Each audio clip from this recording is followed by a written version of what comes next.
تمام قسم کی تعریف و توصیف، بڑائی، بزرگی، عظمت و کبریائی، حمد و ثنا صرف اور صرف اللہ وحدہ لا شریک خالق کائنات مالک ارض و سما کے لیے۔ بعدہ انجن تو بے شمار درود و سلام ہو اللہ کے بھیجے ہوئے تمام انبیاء و رسول پر، خصوصاً آخری نبی جناب محمد رسول اللہ صلی اللہ علیہ وآلہ وسلم پر، کہ جن کے ذریعے سے اپنا محبوب دین اسلام ہم تک پہنچایا، جن کے ہم سب امتی ہے، جن کی اتباع اور پیروی میں ہی ہدایت ہے اور جن کی مخالفت میں گمراہی۔ معزز سامعین کرام، حاضرین جمعہ، دینی ملی بھائیوں، بزرگوں اور دوستوں، یہ ماہ مبارک جس میں ہم اور آپ سانس لے رہے ہیں، جو ہم پر سایہ فگن ہے، یہ بڑا ہی بابرکت مہینہ ہے۔ یہ قمری مہینوں میں سے 9واں مہینہ ہے، جو حرمت والے مہینوں میں سے تو نہیں ہے، لیکن نزول قرآن کا مہینہ ہے، روزے کی فرضیت کا مہینہ ہے، اور عبادتوں میں خوب مسابقت کرنے کا مہینہ ہے، دن میں خوب سخاوت کرنے اور رات میں قیام کرنے کا مہینہ ہے۔ ایک طرف جہاں اللہ رب العالمین اس رمضان کے مہینے کے تعلق سے اپنے بندوں کے لیے جو اہتمام کرتا ہے، آپ اس پر غور کریں گے تو اس سے رمضان کی عظمت آپ کے لیے واضح ہوگی کہ جیسے ہی رمضان کا مہینہ شروع ہوتا ہے، اللہ رب العالمین جنت کے سارے دروازوں کو کھول دیتا ہے اور پھر پورا رمضان کوئی دروازہ بند نہیں کیا جاتا، جہنم کے سارے دروازوں کو بند کر دیتا ہے اور پھر پورا رمضان کوئی دروازہ کھولا نہیں جاتا ہے، سارے شرکت شیاطین کو اللہ رب العالمین جکڑ دیتا ہے، ایک فرشتے کو منادی کرنے کے لیے لگا دیتا ہے کہ وہ پکارتا رہتا ہے کہ اے نیکیوں کے چاہنے والے آگے بڑھو، اے برائیوں کے چاہنے والے، برائیوں کے رسیا اس مہینے میں رک جاؤ، اس مہینے میں پیچھے ہٹ جاؤ۔ یہ مہینہ، اس کا اہتمام اللہ رب العالمین کس کے لیے کرتا ہے؟ ہمارے اور آپ کے لیے، اہل ایمان کے لیے، تاکہ ہم زیادہ سے نیکیاں کمائیں۔ اور اللہ کے نبی صلی اللہ علیہ وسلم کی سیرت بھی ہمیں بتلاتی ہے کہ اللہ کے نبی صلی اللہ علیہ وسلم رمضان مبارک کے بابرکت مہینے میں جس قدر آپ اللہ کی عبادت میں محنت کرتے تھے، جس قدر آپ سخاوت کرتے تھے، جس قدر آپ کا قرآن سے لگاؤ ہوتا تھا، جس قدر آپ راتوں کو جاگتے تھے، اتنا کسی اور مہینے کے اندر آپ کی عبادت نہیں ہوتی تھی۔ اور خصوصاً رمضان کا آخری عشرہ، جس کے طاق راتوں میں سے ایک وہ رات بھی ہے جس میں اللہ رب العالمین نے قرآن کریم کا نزول فرمایا۔ یوں تو اس ایک رات میں قرآن کا نزول ہوا، لیکن اس ایک رات میں قرآن کے نزول ہونے سے جس رات کی نسبت مہینے کی طرف تھی، رمضان کے مہینے کی طرف تھی، پورا مہینہ بابرکت ہو گیا۔ اللہ رب العالمین نے قرآن کریم کے اندر ہی ایک مقام پر ذکر کیا، شہر رمضان الذی انزل فیہ القرآن، رمضان کا مہینہ وہ ہے جس میں قرآن نازل کیا گیا۔ اس انداز میں اللہ رب العالمین نے رمضان کی اہمیت کو ہمارے اور آپ کے سامنے رکھا ہے۔ دوسری جگہ اللہ رب العالمین نے اس ایک رات کی خصوصی فضل بیان کرتے فرمایا، انا انزلناہ فی لیلۃ القدر، ہم نے اس قرآن کو لیلۃ القدر میں نازل کیا ہے۔ اور پھر اس کی اہمیت کو مزید اللہ رب العالمین نے واضح کرتے فرمایا، وما ادراک ما لیلۃ القدر، آپ کو کیا پتا کہ لیلۃ القدر کیا ہے؟ یعنی آپ اس کی اہمیت، اس کی فضیلت، اس کی عظمت سے آپ واقف نہیں، صحیح معنوں میں اس کی اہمیت اللہ کے نزدیک یہ ہے کہ لیلۃ القدر خیر من الف شہر، وہ ایک رات اللہ کے نزدیک 1000 مہینوں سے بہتر ہے۔ 1000 مہینوں، 1000 راتوں، 1000 دنوں اور 1000 مہینوں کے برابر نہیں کہا جا رہا ہے، 1000 مہینوں سے بہتر ہے۔ کتنا بہتر ہے اللہ ہی کو معلوم۔ تو قرآن کریم کے نزول کا یہ مہینہ بڑا ہی بابرکت مہینہ ہے جو ہمیں اور آپ کو ملا ہے، جس کے لیے ہمارے اسلاف اللہ رب العالمین سے اس کے پانے کی دعائیں کرتے تھے۔ اللہ رب العالمین نے ہمیں اور آپ کو عطا کیا ہے۔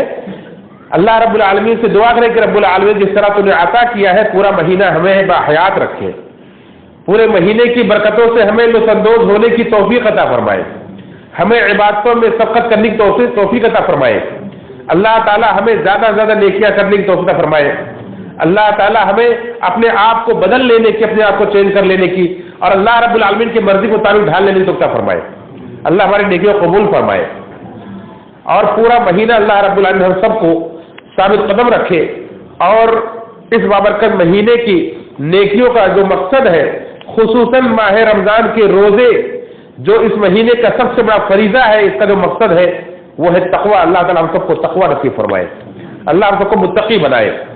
اور تقوی یہ وہ عظیم نعمت ہے کہ جسے حاصل ہو گئی دنیا آخرت کے سارے معاملات اس کے لیے آسان ہو گئے۔ اللہ نے خود فرمایا ہوگا اتق اللہ یجعل لہ من امرہ یسرا، جو اللہ کا تقوی اختیار کرتا ہے تو اللہ تعالیٰ اس کے سارے معاملے کو آسان کر دیتا ہے۔ اور تقوی یہ اسی ماہ رمضان کی عبادتوں سے آپ کو حاصل ہوگا،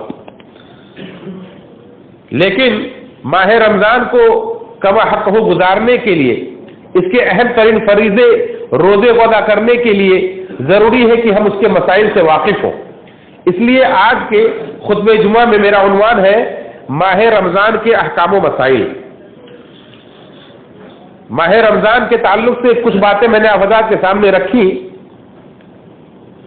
اللہ کے نبی صلی اللہ علیہ وسلم نے اس ماہ رمضان کی بہت سارے اعمال کی طرف ہمیں اور آپ کو ابھارتے ہوئے کچھ اپنے اقوال سے، کچھ اپنے اعمال سے ہمیں اور آپ کو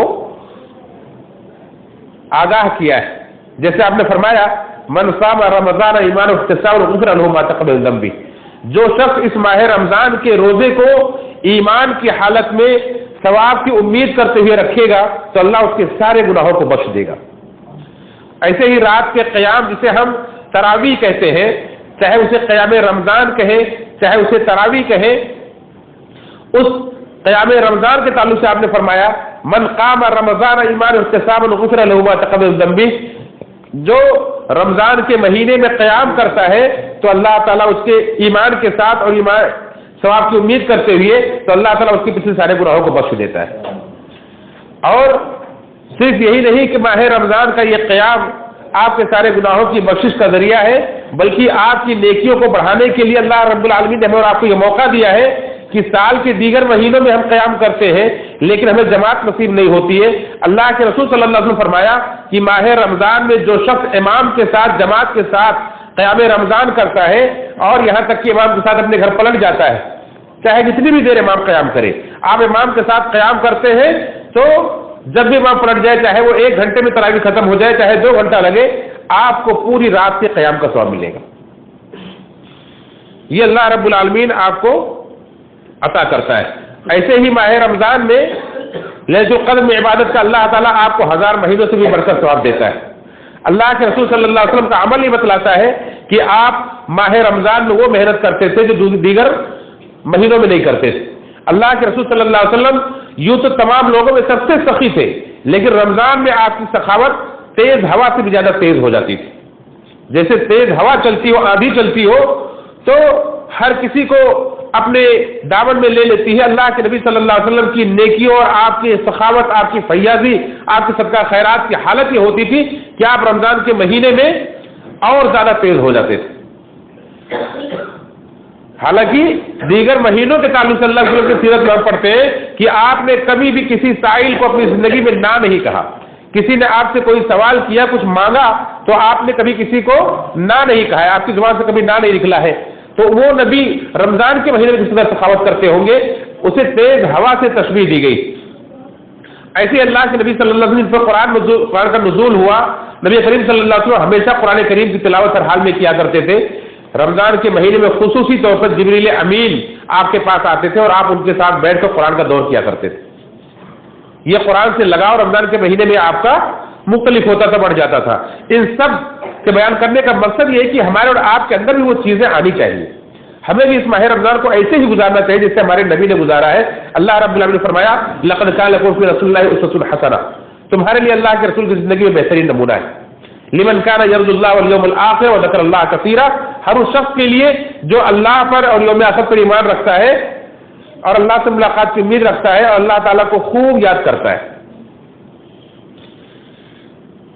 اب آئیے دیکھیں کہ اس ماہ رمضان میں اللہ رب العالمین نے ہمارے اور آپ کے اوپر جو روزہ فرض کیا ہے، فرمایا یا ایھا الذین آمنوا کتب علیکم الصیام، اے ایمان والو تم پر روزے فرض کیے گئے ہیں، کما کتب علی الذین من قبلکم، جیسے تم سے پہلی امتوں پر روزے فرض کیے گئے تھے. مقصد کیا ہے؟ لعلکم تتقون، تاکہ تم متقی بن جاؤ، تاکہ تمہیں تقوی حاصل ہو جائے.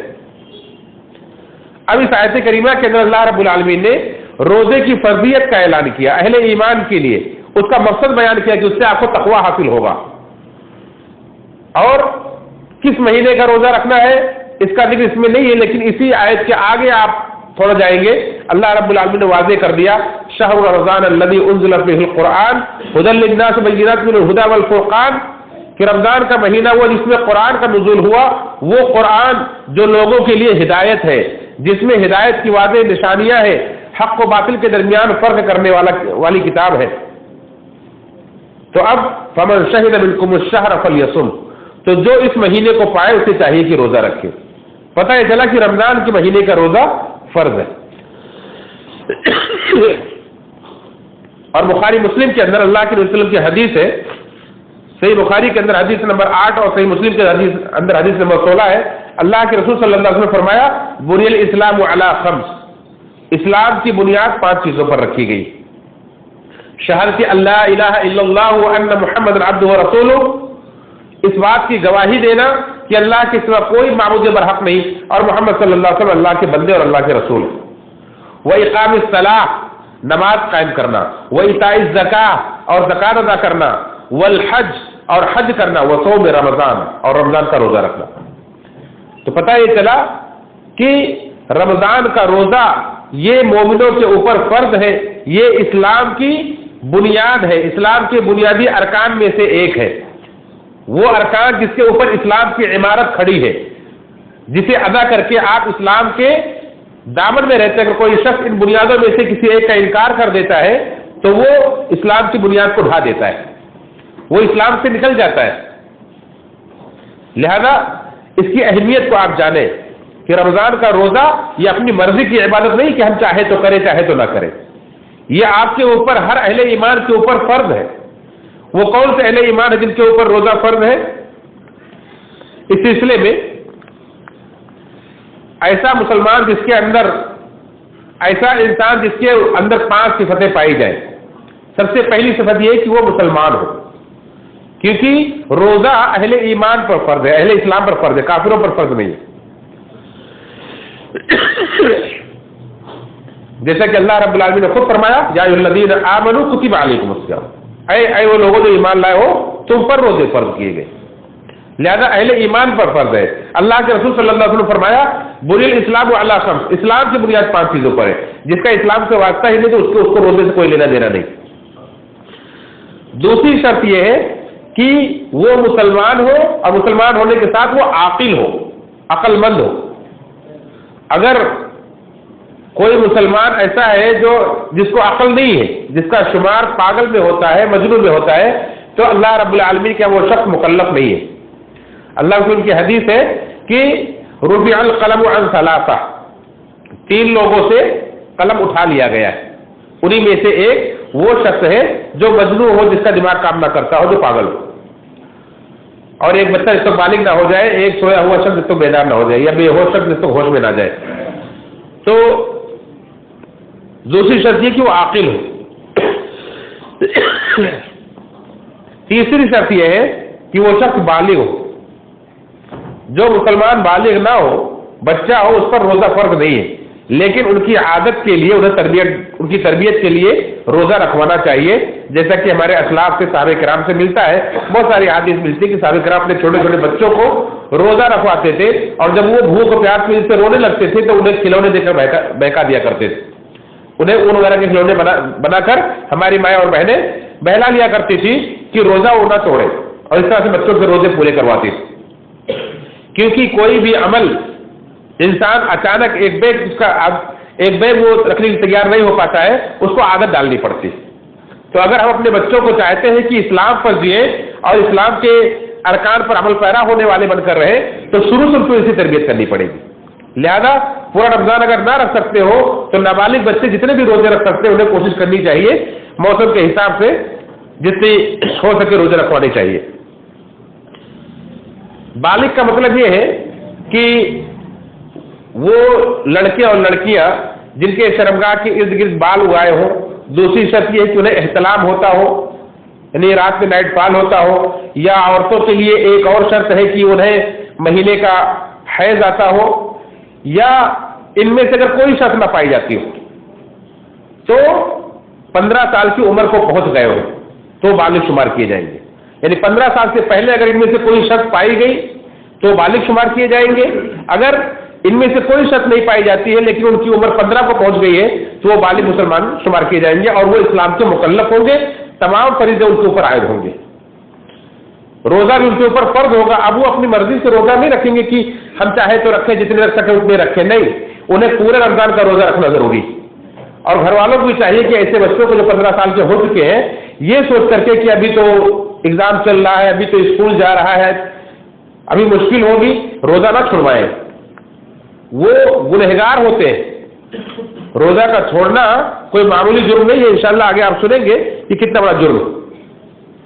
تو 3 شرطیں آپ نے سنی, مسلمان ہونا, عاقل ہونا, بالغ ہونا. چوتھی شرط یہ ہے کہ وہ صحت مند ہو, کیونکہ مسافر کے بیمار کے اوپر اللہ رب العالمین نے رخصت دی ہے. جیسا کہ اسی آیت کے اندر اللہ رب العالمین جہاں روزے کی فرضیت کا اعلان کیا اس کی اگلی آیت آپ پڑھیں گے. اللہ نے فرمایا فَمَنْ كَانَ مِنْكُمْ مَرِيضًا أَوْ عَلَى سَفَرٍ فَعِدَّةٌ مِنْ أَيَّامٍ أُخَرَ, جو تم میں سے بیمار ہو یا سفر پر ہو تو اسے چاہیے کہ دوسرے دنوں میں وہ چھوٹے ہوئے روزے کو پورا کر لے. یعنی رمضان کے روزے اس کے اوپر فرض نہیں ہوتے ہیں, وہ چھوڑنے کی اسے رخصت مل جاتی ہے اسلام کی طرف سے, اللہ کی طرف سے, اور دوسرے دنوں میں اسے اپنے چھوٹے ہوئے روزے پورے کرنے ہوتے ہیں. اور چوتھی شرط یہ ہے کہ وہ مقیم ہو, یعنی مسافر نہ ہو, اپنے گھر پر موجود ہو, کیونکہ مسافر کو بھی اللہ رب العالمین رخصت دی. فرمایا فمن کان منکم مریضا او علی سفر, جہاں مریض کے لیے رخصت ہے وہی مسافر کو بھی رخصت ہے کہ وہ دوسرے دنوں میں گنتی کے دنوں کو پورا کر لے. یعنی مریض اور مسافر یہ دونوں کو اللہ کی طرف سے رخصت ہے, مطلب رمضان کے مہینے میں انہیں روزہ چھوڑنے کی رخصت. مسافر کے تعلق سے علماء نے کہا کہ اگر اسے روزہ رکھنے میں کوئی دشواری نہیں پیش آ رہی, سفر آسان ہے, جیسا کہ الحمدللہ بہت سارے سفر آسان ہے, تو آدمی روزہ رکھ سکتا سفر کے اندر بھی. لیکن اگر چھوڑ دیتا ہے, مشقت ہو رہی ہے, چھوڑ دیتا ہے, تو باقی دنوں میں اس چھوٹے ہوئے روزے کو پورا کرے گا. اس طرح سے یہ 5 شرطیں ہیں, مسلمان ہونا, عاقل ہونا, بالغ ہونا, صحت مند ہونا اور مقیم ہونا. چھٹی شرط جو عورتوں کے ساتھ مخصوص ہے وہ یہ ہے کہ حیض و نفاس کی حالت میں نہ ہو, کیونکہ جس عورت کو جو مہینے میں خون آتا ہے جسے حیض کہا جاتا ہے, یا جو بچے کی پیدائش کے بعد جو 40 دن خون آتے ہیں جسے نفاس کہا جاتا ہے, یہ جیسے ہی خون جاری ہوگا اس کا روزہ خود بخود ٹوٹ جائے گا, وہ روزہ رکھ ہی نہیں سکتی. اور اس کے لیے وہی حکم ہے کہ وہ بعد کے دنوں میں وہ چھوٹے ہوئے روزے کو پورا کرے, چاہے پورا دن روزے سے رہی اور ابھی چند منٹ باقی ہے افطار میں اور اس سے پہلے خون جاری ہو گیا تو روزہ ٹوٹ گیا, وہ روزہ اسے قضا کرنی پڑے گی.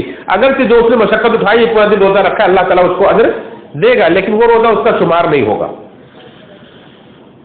تو مردوں عورتوں سب کے لیے 5 شرطیں ہیں, اور عورت کے لیے خصوصی ایک شرط ہے حیض و نفاس کی, یعنی کل 6 شرطیں ہیں جس کے اندر 6 صفتیں پائی جائیں گی, وہ روزہ رکھے گا.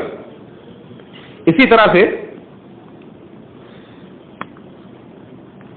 بیمار اور ایسا بوڑھا انسان جو دائمی مریض ہو, بہت سارے لوگ ایسے مریض ہیں جو بالکل بھوک پیاس برداشت نہیں کر سکتے, اور وہ ایسے مریض ہیں کہ انہیں شفا پانے کی امید بھی نہیں, سال کے 12 مہینے بیمار ہی رہتے ہیں, یا اتنے بوڑھے ہو چکے ہیں کہ اب وہ بھوک پیاس برداشت نہیں کر سکتے, اور وہ ظاہر سی بات ہے انتہائی بڑھاپے کو پہنچ گئے ہیں, تو اب دوبارہ انہیں طاقت و قوت تو ملنے والی نہیں. تو ایسے شخص کے لیے رخصت ہے کہ وہ روزہ نہ رکھ کر کے ہر روزے کے بدلے ایک مسکین کو کھانا کھلائے، چاہے وہ 30 یا 29 روزے جو بھی ان کے چھوٹے ہیں پورے مہینے کے، وہ ایک ہی ساتھ کھانا بنا کر کے 30 مسکینوں کو کھانا کھلا دے، یا ایک مسکین کو 30 دن کھانا کھلائے، دونوں طرح سے جائز ہے، یا اسی طرح سے کھانا بنا کر کے نہ کھلا کر انہیں کھانے کی قیمت یا غذا دے دے۔ تو کتنا دینا پڑے گا؟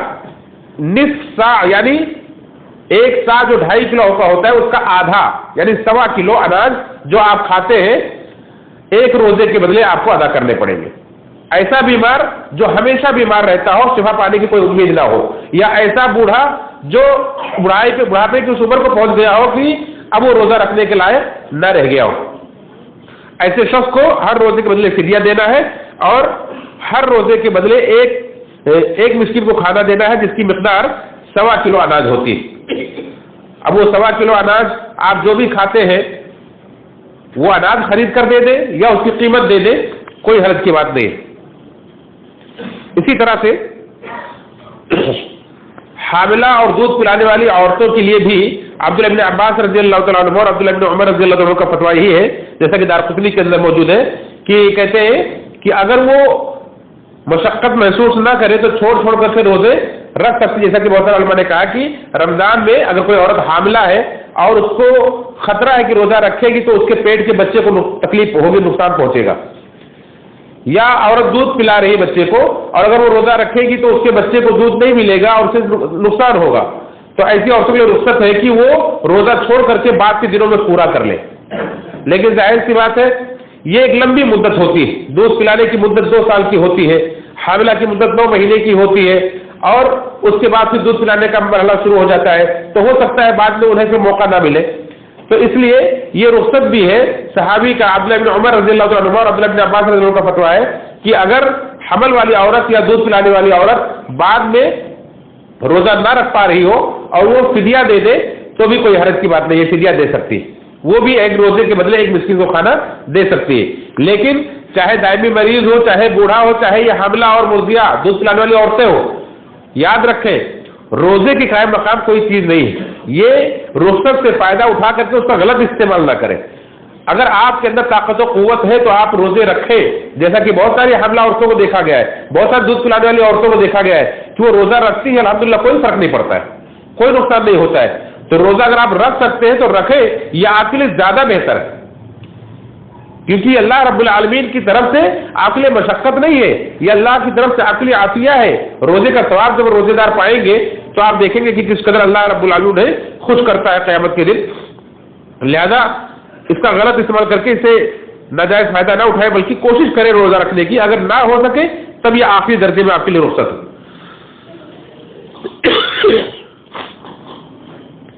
کوئی آدمی اگر بلا کسی عذر کے روزہ چھوڑ دیتا ہے، روزہ نہیں رکھتا ہے، تو اس کے لیے عبداللہ بن ابو ہریرہ رضی اللہ عنہ سے ایک روایت مروی ہے، فرماتے ہیں کہ کوئی شخص اگر بلا عذر کے ایک روزہ چھوڑ دیتا ہے تو اس کے بعد وہ پوری زندگی روزہ رکھتا رہے تو اس روزے کے ثواب کو نہیں پا سکتا۔ اللہ اکبر، رمضان کے روزے کا یہ مقام ہے کہ رمضان کا روزہ جو اللہ نے پر فرض کیا ہے، ایک روزہ کوئی مسلمان بلا کسی عذر کو، اس کو کوئی پریشانی نہیں، وہ مریض بھی نہیں ہے، وہ مسافر بھی نہیں ہے، پھر بھی ایسے ہی لاپرواہی کرتے ہوئے، اس کو ہلکا سمجھتے ہوئے چھوڑ دیتا ہے تو پوری زندگی روزہ رکھتا رہے تو اس کے ثواب کو نہیں پہنچ سکتا ہے، اس کے مقام کو نہیں پا سکتا ہے۔ یہ ہے روزے کے ثواب کا مقام، اور اس نے بہت بڑا جرم کیا ہے۔ علماء نے کہا کہ اس کا صرف کفارہ اور اس کی قضا بھی نہیں ہے، اس نے اتنا بڑا جرم کیا ہے کہ اب وہ سچی توبہ کرے، کبیرہ گناہ کا اس نے ارتکاب کیا ہے، کیونکہ اللہ کے نبی صلی اللہ علیہ وسلم نے ایسے شخص کو دیکھا جو روزہ نہیں رکھتے ہیں۔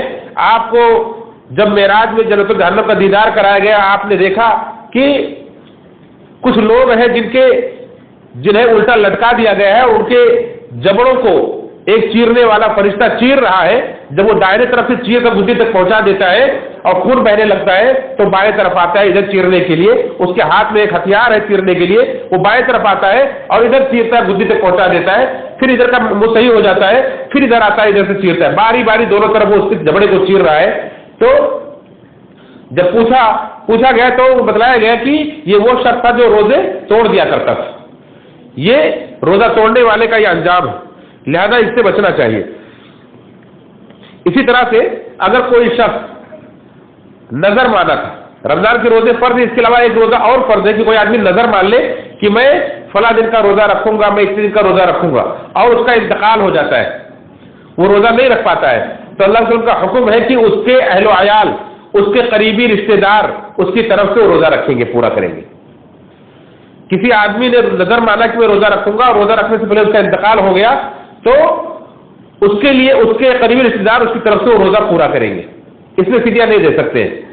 لیکن اگر رمضان کا روزہ کسی کا چھوٹا ہوا ہے, کسی کوئی بیمار تھا, بعد میں شفا پانے کو امید تھی کہ بعد میں رمضان کے بعد وہ رکھ لے گا, لیکن نہیں رکھ سکا, اس کا اچانک انتقال ہو گیا, تو اب وہ چاہے تو اس کی طرف سے اس کے قریبی رشتہ دار روزہ رکھ لے, اور چاہے تو اس کے ہر روزے کے بدلے ایک فدیہ ایک مسکین کو کھانا دیتے.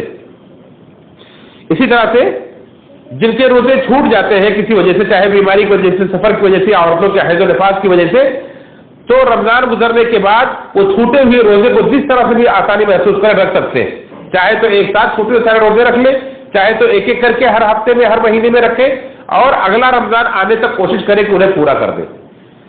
اتنی لاپرواہی ٹھیک نہیں ہے کہ اگلا رمضان بھی آ جائے اور پچھلے مہینے کے روزے بھی اس کے اوپر باقی ہو اور نہ رکھے ہو. اس لیے بعض علماء نے ایسے لوگوں کو فتویٰ دیا ہے کہ جو اگلا رمضان بھی آ جائے اور پچھلے مہینے کا روزہ, پچھلے رمضان کا روزہ ان کے بھی اوپر باقی ہو, تو رمضان گزرنے کے بعد وہ روزے کی قضا بھی کریں گے, ہر روزہ کے بدلے روزہ رکھیں گے بھی, اور فدیہ بھی دیں گے. یعنی ڈبل مجرم ہوں گے اور ڈبل ان کے اوپر جرمانہ عائد ہوگا. اسی طرح سے روزے کے ارکان کیا ہے؟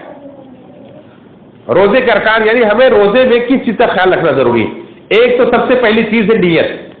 اللہ نے فرمایا کہ جو انسان فجر سے پہلے نیت نہیں کرتا اس کا روزہ نہیں ہے.